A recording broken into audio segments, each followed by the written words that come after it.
Hello, and welcome back to another episode of the Spectre Approved podcast. My name is Fenris, and you'll notice today that my co-host Adam is not here. We had a slight technical difficulty with the episode going up, and he lost all of his audio. So we're fixing that, and I will give you my version of this game, The Life and Suffering of Sir Brante. The Life and Suffering of Sir Brante is a 2021 role-playing video game developed by Sever and published by 101XP. Players make choices in a branching storyline. It's kind of like a choose-your-own-adventure visual novel. The core story of the game basically is where you make decisions about the life of Sir Brante, a commoner born in a fictional feudal kingdom from birth to death, and the player choices contribute to statistic and relationship changes, which can affect what options are available later in situations and what ending they receive. I played this on PC, and I got about 7 hours into it. I died prematurely, and we'll talk about that a little bit more later. My initial reaction to this game was I was enamored by the fact that it was not technically a visual novel, which I thought it was going to be, but rather, like I said before, a choose-your-own-adventure novel. We picked this game because it was a host pick by the lovely Kana of our Steam Machine Discord, and keeping with the themes of the visual novel, that's what I expected out of it. The core gameplay loop is basically what you would expect from a visual novel. You essentially flip pages going from Sir Brante's birth all the way to his death. And during these chapters of his life, you make very important decisions that will shape the way that his life ends up. As I honestly didn't notice too much of the music because it was too much in the background, but Adam, he noted that Doomed Affair, Boyhood, and The Only Will were notable tracks for this game. There was only one voice actor by the name of Brian Boland, and we both felt like he did a really good job. So, I've already gone over the basic premise of the game and what you're doing. You're going through the life of this pseudo-medieval character and making every single choice in his life. He is surrounded by a plethora of characters, most notably in the beginning his family. Robert Brante, his father, Lydia, his mother, Gloria, his half-sister, Stefan, his half-brother, Nathan, his brother, and Gregor, his grandfather. Robert, Stefan, and Gregor are all three nobles. Nathan, Gloria, and Lydia are commoners. The commoner and noble deal in this game is really interesting because everyone has, their quote-unquote lot in life that they have to abide by. And, as you would probably already know, nobles have it a lot easier in life, and commoners do not. They are lesser beings in the eyes of nobles.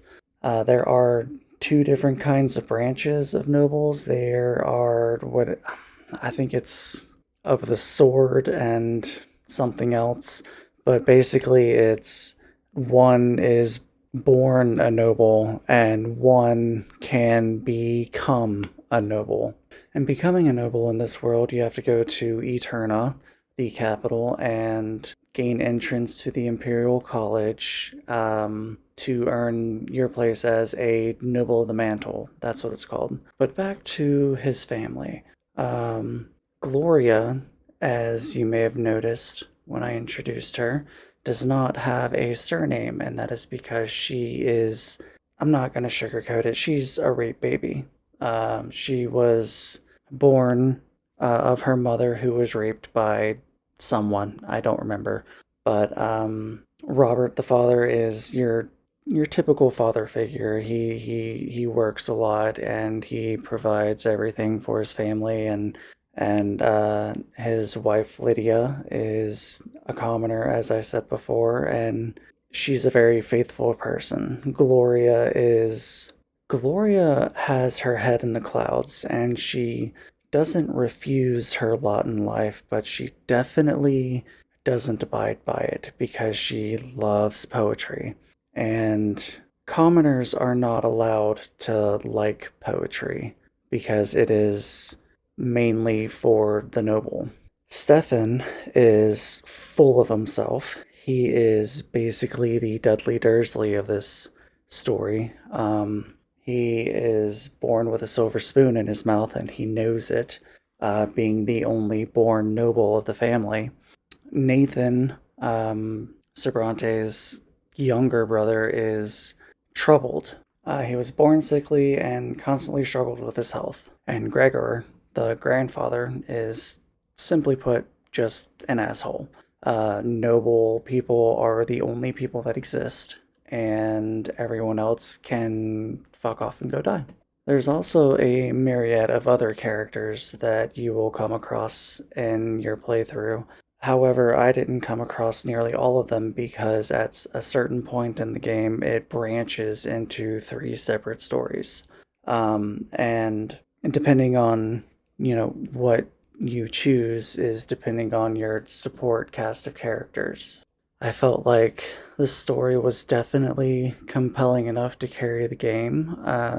I enjoyed the fact that I wasn't just reading, because if it was a regular visual novel, I don't think I would have held on to it for as long as I did. Because if I want to read something, I'll just open up my Kindle and read a book. The world in this game was actually really nice.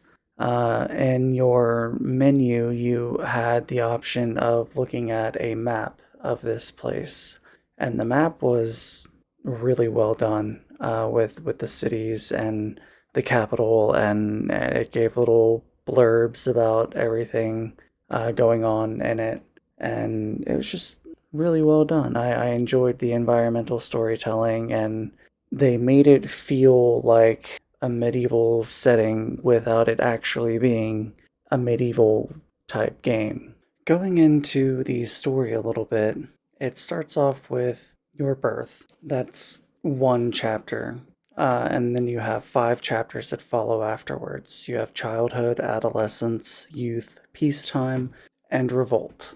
And I wanted to touch on the way the chapters are set up because it doesn't make any sense to me, because I feel like adolescence and youth should be switched because of the way, most of us were probably brought up. Youth is, your childhood or times after your childhood, and adolescence is your teenage years. But in this game, your adolescence years are like 9 to 12. That's really the only personal takeaway I have about that. That kind of soured my experience with this game. And honestly, really, a moment that stuck with me was early on in the game where you have a choice to save a neighbor kid from being trampled by horses. I felt like that was a really heavy situation, and going into the game and not knowing how it works or a lot of the mechanics, it was just a really heavy choice. So that's pretty much all I really have to say about the game without going into spoilers, and man oh man, solo podcasting is difficult. I had heard the horror stories of trying to do a solo episode of a podcast, and this being my first time, I was not prepared. But in any case, I'm going to go ahead and get into my ratings and house cleaning, and then we're going to take a short musical break for our spoiler wall. So, from what I played of this game, I really enjoyed it, and I will definitely probably be replaying it at some point in time because there's more to it that I would like to find out. So it is definitely getting a fun rating for me, and I would definitely recommend it to anyone who enjoys visual novels and making choices that will define and shape the future of a character. So, once again, thank you guys for listening. I'm sorry that this is such a short episode. As I previously stated, solo podcasting is difficult, and I was not prepared. But if you would like, we have a Patreon. That is patreon.com/SpectreApproved. And for as little as $3.50 US, you can help us keep the lights on and purchase games to play and tell us what to play next. And if you give us a fan listener recommended game, we will put that up whenever the fan recommendation comes up next on the list. We also have a Discord, bit.ly/TSMP Discord, all caps. That is where the majority of us hang out, and there's a cast of really cool characters. So head on over and join us. That is bit.ly/TSMP Discord, all caps. And speaking of our Discord, our leader is Dalton Suter, aka Nile the Nightmare. You can find all of his stuff at nilethenightmare.bandcamp.com, where you'll find a lot of the music that he did. He did the intro and outro music for this podcast. So if you'd like to go give him a follow and listen to some of his stuff and buy it if you really enjoyed it. You can also find him on YouTube, also under Nile the Nightmare or Dalton Suter, and just, listen. He does a lot of covers, and he's a really talented artist, guys. Like, you really need to go check him out. And then go ahead and give us a like and subscribe on any of the podcast platforms that you would listen to podcasts on. And where you could find us, you can find Adam at Blue Sky, Instagram, X at Spectre Approved, and you can leave a 3-word review on his Infinite Backlog, Revive Pod, and you can find me anywhere on Discord, Steam, Epic, EA, GOG, or Final Fantasy XIV on Gilgamesh under Fenris Wolfsbane, so come say hi. Our next game is Resident Evil 0, and I've been playing it, and it's honestly kind of boring. It doesn't have the suspense that the other games do, but we'll see. It's definitely a prequel, and it definitely ties into the first game, and Adam and I have never played it before, but so far, it hasn't been bad. So we're about to take a break and listen to some music, and then I'll see you on the other side of the spoiler wall.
And welcome back. So, this story, from what I played of it, was actually really good.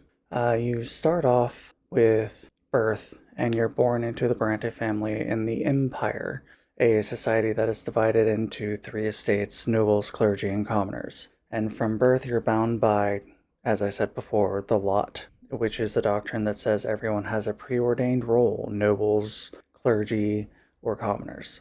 Your family is complicated because, as I said before, your father is a noble, your mother is, obedient to her station as a commoner, and your siblings each struggle with their own place in their order.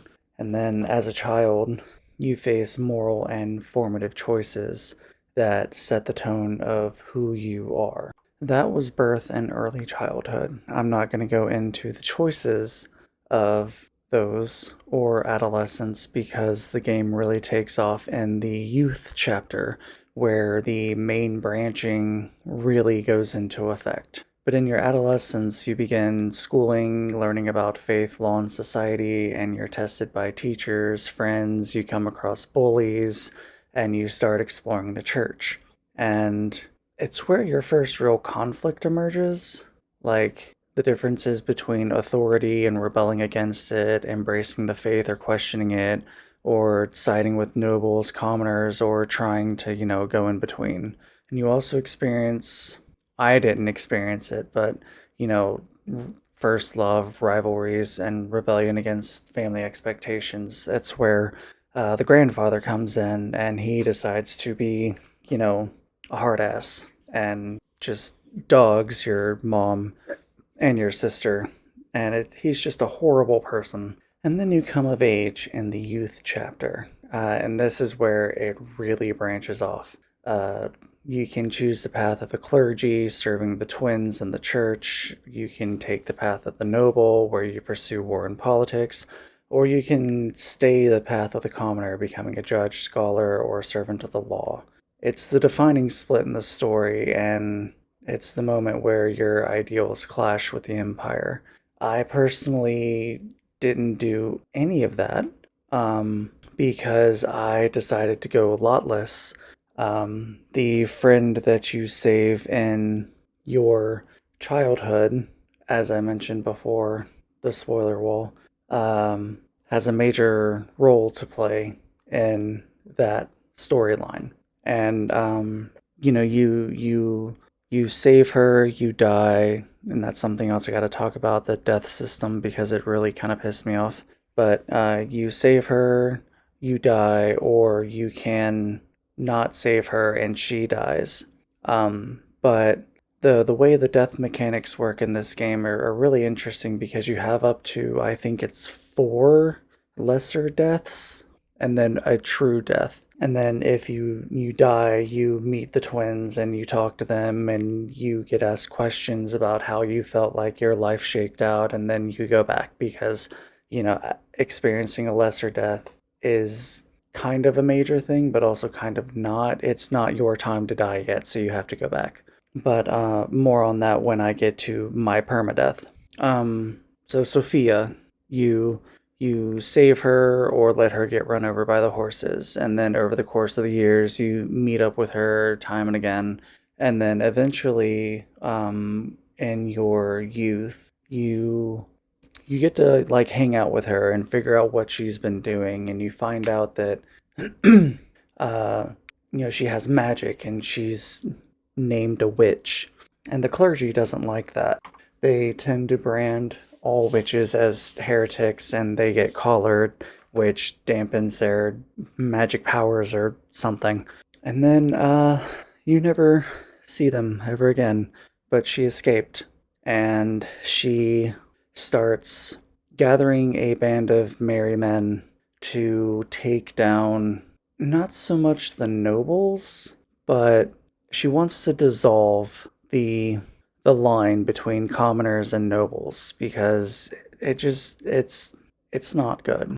And the reason she wants to do this is because she was your neighbor and she gained the attention of the Archnean Dorius Auden, and she was taken away from her family and was forced to serve and endure the cruelty of this Archnean. Uh, the Archneans are basically avatars, big blue people. I didn't really get far enough to actually get much on them. But anyway, she eventually learned that she was a witch and uses her powers to escape her masters, like I said. And during your youth, you meet up with her again and you form a friendship and you learn everything about her past and how she is lotless now. And so she recruits you into helping her out. And that includes, like printing leaflets for recruitment, and eventually you go and do a march. And when you do the march, things happen like they do during peaceful protestations, and stuff happens. Fires go out. I'm not really remembering any of this. Sorry. But eventually, everything is spread and everything is shattered. And then you finally get a letter or something from Sophia saying that she wants to meet and explain where everything is going.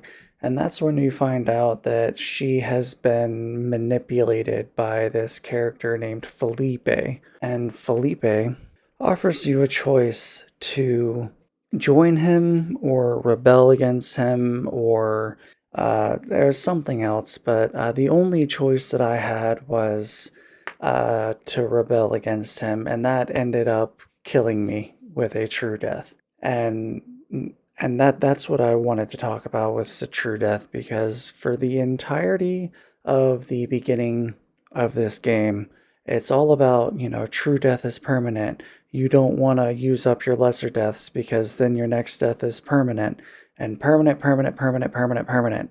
And then when I died with my true death prematurely before my adulthood, I went to the twins, and like I said before, I answered some questions and told them how I felt like my life went out, and whether or not I made a difference in life, and then it gave me an option to start over and make different choices, and I just felt like that kind of soured the experience a little bit.